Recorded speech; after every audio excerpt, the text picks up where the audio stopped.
Hi there, this is Stephen from Karma Astrology, and I was just doing this live stream. Today's, what is today? It is a Wednesday, March 17th, St. Patrick's Day, and in parts of the world, I guess it's getting close to March 18th, um, and that's why the video is titled 17th and 18th, depending on if you're in the Western Hemisphere or the Eastern Hemisphere. Western Hemisphere is going to be the 17th, Eastern is going to be the 18th for the most part. I'm doing this at different times of day just to try and figure out, what's best for my audience and where my audience comes from. And that's getting developed as we go. So, that being said, today the moon went into a new nakshatra. It's still in Aries. Aries is really getting our moon, our sense of feelings and connection to be more active, to be more fiery. We might feel a little more aggressive today and yesterday, just like yesterday, and we will be tomorrow again. And Aries is kind of getting us to kind of route out the things that we don't agree with, that we don't like, in ourselves and others. Aries is more of an external sign, so it's about taking kind of external action rather than necessarily internal action. So it's a really good day for, doing your yoga practice. Every day is a good day for doing that. But it's a good day for taking on challenges, taking on things that are difficult, that you want to overcome, taking on projects that you need a little bit of extra energy for. And then I'll get into the nakshatra after that. The nakshatra that the moon is moved into is called Bharani, and Bharani means the bearer, or it also means the caretaker. But it's an interesting nakshatra because it's in the middle of Aries, which is all about that action and getting things going. It's the first sign in the zodiac. But Bharani is about the karmic repercussions of those actions in a lot of ways. Bharani is symbolized by a, a downward facing triangle, or that feminine inverted triangle, or it's also symbolized by a boat, because it's about taking us from one place to another, kind of taking us from one realm of existence into another. And finally, to add on to that point, it's shown by the female reproductive organs, hence the downward facing triangle, or it's in Aries, that kind of ram's horns that are shaped like that female reproductive organs. And the idea behind that is that, first of all, it's the bearer, so it's the part of, the human body, or the female human body, that bears, future children and whatnot. And it's it's also about, all that kind of sexual organs, and that type of energy is really this kind of creative potential that comes with Bharani. So we might be feeling a little bit more creative today, and Venus is going to tap into that as well. It's a very creative day today in general, but and it's becoming that way for about a month, a little over a month, or a little under a month, excuse me. And when so all these things, the female reproductive organs, the downward facing triangle, the boat is really like, once we get incarnated, or once that point of conception happens, we're kind of transported from the astral plane into this new physical existence. And of course, when we're in the womb, we can go back and forth, that kind of stuff, according to Vedic traditions and legends and whatnot. Um, but there's this aspect of creativity. There's this aspect of potential. There's a lot of creative potential today, and then there's a to add to this, the other side of it is kind of dealing with the consequences of what we're creating, and dealing with the potential for, what we've done that's gone kind of against our moral code or standards. And that kind of brings me to the point that Bharani is also about being true to your morals, and kind of more in the social realm. There's a lot of social justice warriors with their moon in Bharani. So it's definitely a time to take on social issues that you see that are unjust. Maybe revising your principles, your beliefs, um, to be more in line with the principles of truth and nature, and that so that you can fight for things that have a solid foundation in reality. We can get a little too caught up in the social aspect of things and the whole punishment of others and condemnation when the moon's in Bharani. So be careful not to be, especially with this like strong Martian energy, be careful not to attack people and really kind of, I guess, try and punish people. It's not a good idea in general. I think that that kind of happens on its own. That's what karma is all about. Is that we get the repercussions of the actions that we take. And yeah, I know that some people, it's their job to be in those positions of punishment and whatnot. But just realize that any sort of condemnation or judgment that you pass on others will come back to haunt you, as it always does, unless you're aligned with truth, you're aligned with the universal principles and moral truth that's aligned with the laws of nature. That's a different story. That kind of brings me to a different point that the god of or the deity of Bharani that we're dealing with today is the deity of the afterlife. It's kind of, you could say it's kind of like St. Peter at the pearly gates and giving you that kind of judgment or whatever, and kind of that being the karmic kind of judgment. Um, how how have you fared due to objective morality? How have you acted in accordance with truth and the principles of evolution? And so there's definitely a lot of this judgment theme today that we can be, that we can use to our advantage or disadvantage, depending on how we process it and how we pass it. So if we're kind of focused internally and we're trying to create something and, you know, refine a little bit, refine our values, refine our principles, uh, that creative energy that to start something new that's in alignment with our principles and our values, that's in alignment with truth. Those are very good things to do today, and they'll give you the positive karmic, payback from your actions. On the other hand, if we do the negative things, like I've been saying, not so great. So that's a big theme for today in general. And then, I was talking about Venus a little bit, so I'll get over into that. Um, Venus just entered Pisces from Aquarius, which is pretty exciting because Venus is exalted in Pisces.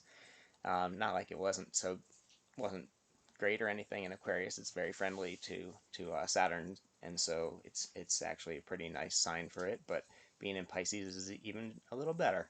And so Pisces is, as I've been talking about recently, since the sun was there and we had the moon there recently. The Pisces is about kind of our sense of mysticism and escaping and other states of consciousness and all sorts of creative energy and kind of that intuitional connection to our creativity. And so when Venus comes into Pisces, we get really turned on to those things because Venus is just showing where we're looking for pleasure, where we're looking for joy. Wherever it goes in the zodiac is where we're kind of inclined to seek happiness and some sort of mutual respect.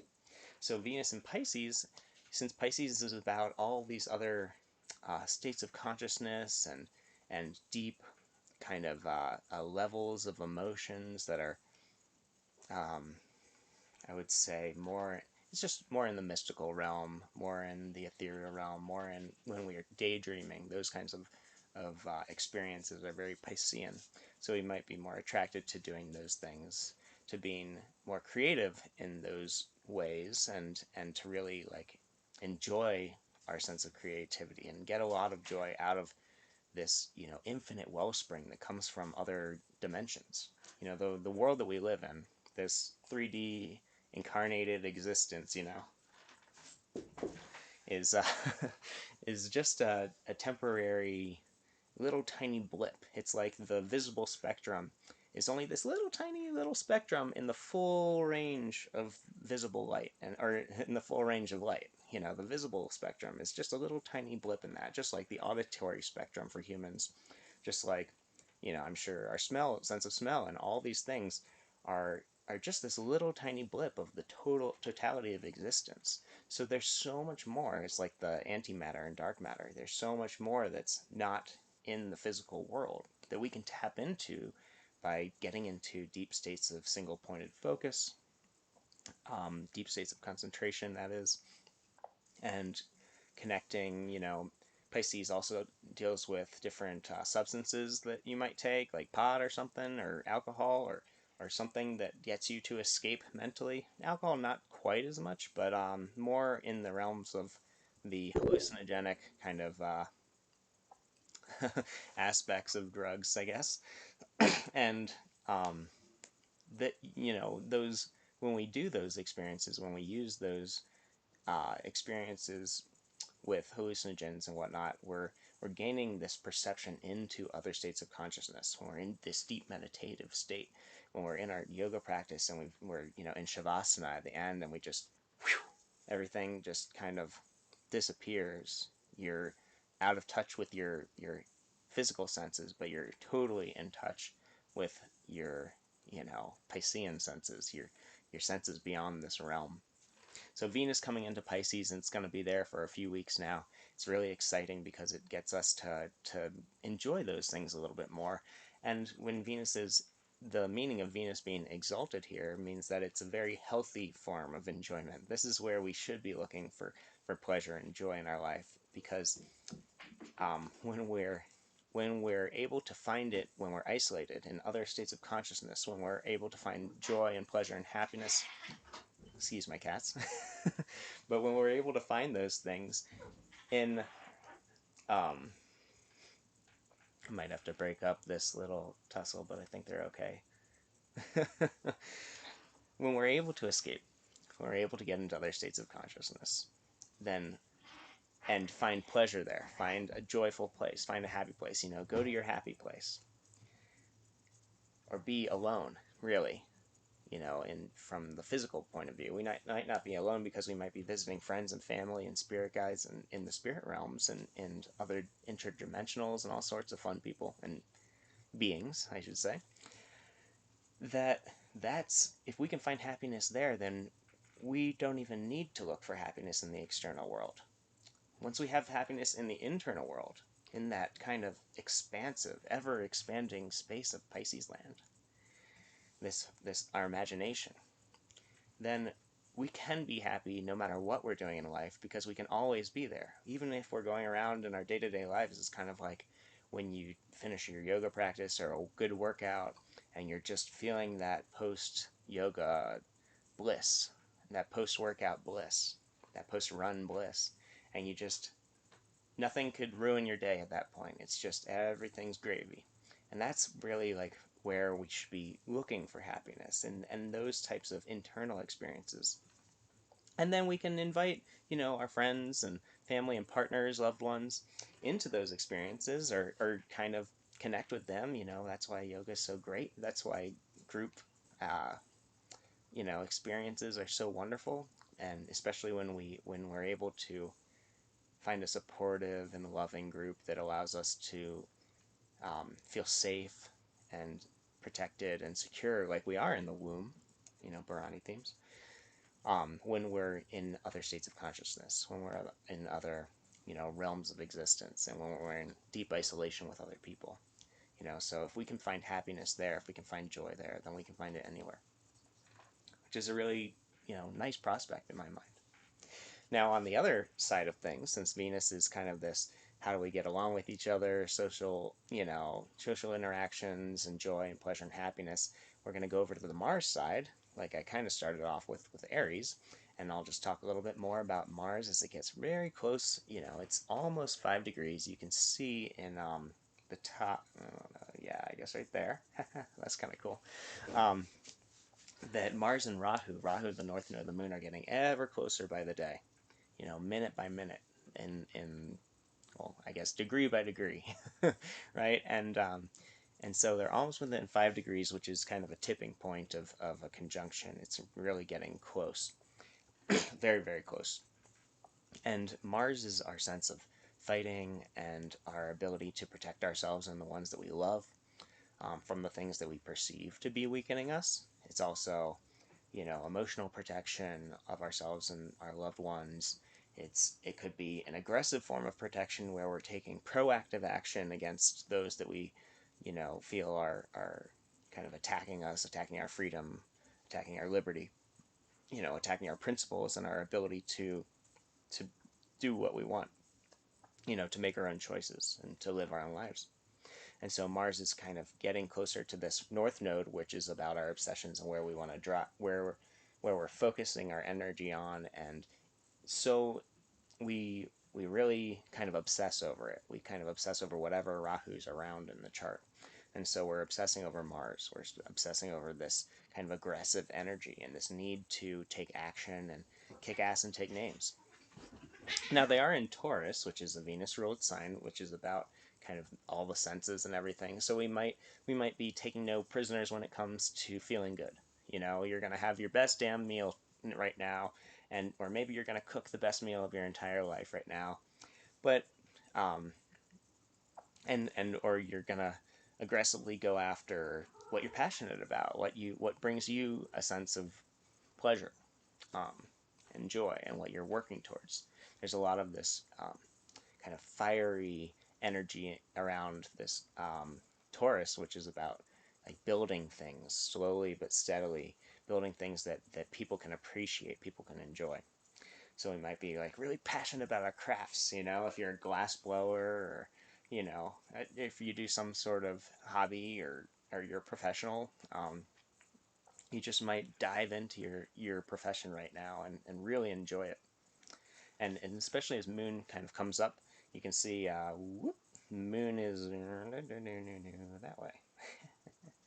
You can see Moon is getting closer and closer as it gets, the zodiac moves this way, and so the Moon is getting very, very close. It's about a sign away now from Mars and Rahu.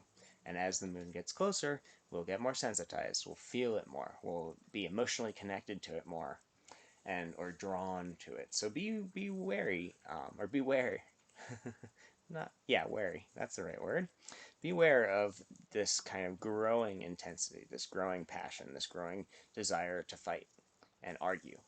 So just a good way to deal with that kind of energy is to work out, is to get your sweat on. As who is that? Oh, I can't remember who said it, but get your sweat on, be active, get your physical energy out in your body. That's what Mars really needs. It wants you to go and get strong, strengthen up, get courageous. Be courageous to hold your yoga pose a little bit longer, to sit a little bit longer in your meditation, to do the things that you think are going to strengthen you, that are going to give you an more courage and more control. And so the Moon's going to really be asking us to do that. And so sometimes when we're vocal, we can, when we take it into the realm of emotions rather than the physical realm, we can get a little aggressive and angsty, and fight with other people. So we need to be careful of that growing tendency in the next few days and weeks in general as Mars gets closer to Rahu. Now Aquarius is, I'll talk about Mercury next, since it's over in Aquarius. This is so weird. I think everything's inverted, so it's hard for me to figure out where to point. But you can see Mercury over there in Aquarius, that ME. And so Mercury is actually a lot happier now that no other planets are around it. Neptune is there, but Neptune's pretty far out, and it's still a good, a certain number of degrees away. 28 or something, or 18 or something like that. So hard to read those numbers with this screen. I just got a little tiny view. Um, so yeah, Mercury is the planet of communication, is the planet of kind of intellectualism and intellectual connection. It's the thinking mind. It's our processing it, thoughts, and it's our connection to our thoughts. The thoughts are kind of swimming around, and Mercury tends, the way I look at it, the Mercury kind of activates through our throat chakra and brings that kind of It allows us to recognize thoughts. It allows us to pick them up and speak them truthfully and clearly, hopefully. That's the goal of Mercury, is to be clear, concise, and truthful. And fun.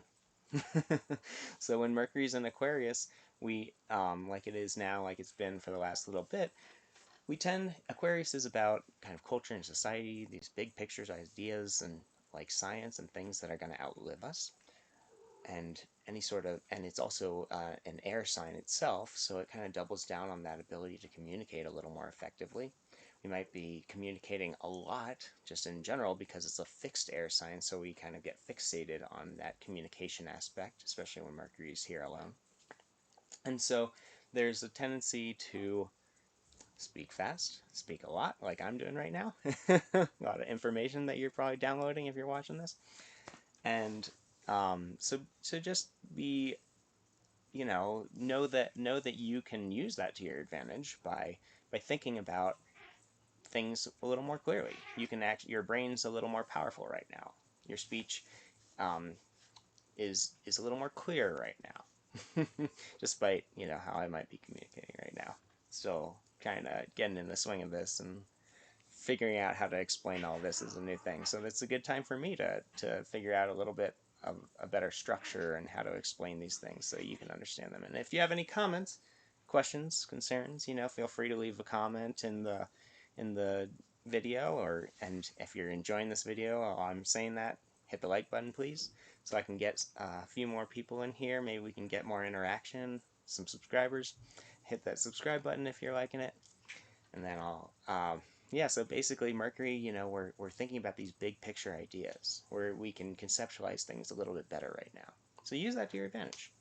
And then Jupiter and Saturn, I'll go back since I didn't cover them in the last couple of days. Jupiter and Saturn are in Capricorn, and that's been the big transit since the beginning of this whole situation at the end of 2019 and the beginning of 2020. And so that is really kind of lightening up now. We're seeing that as planets move away from Saturn, as Mercury moved away finally, as Venus, the Sun, Moon, they were all in there with Jupiter and Saturn and Pluto. And and that was like this really intense kind of lockdown feeling of restriction and boundaries and just holding on and praying that we're going to get through this whole situation.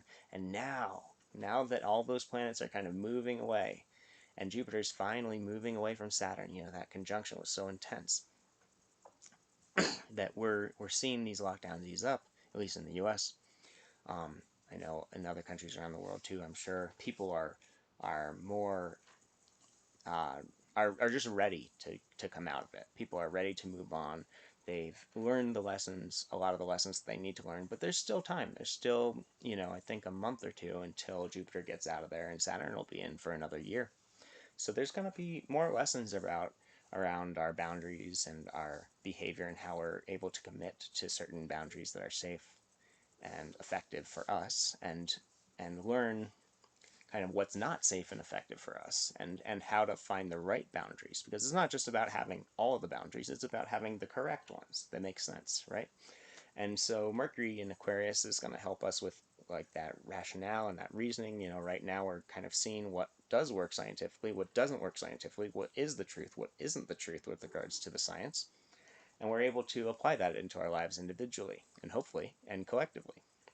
So now's a great time to make that difference, to make that social change, and to figure out as this situation changes and is ever new, we can figure out our financial situation, we can figure out our living situation, we can figure out where we're getting our food from, because a lot of people are experiencing food insecurity due to these lockdowns, and a lot of poverty that these lockdowns have created.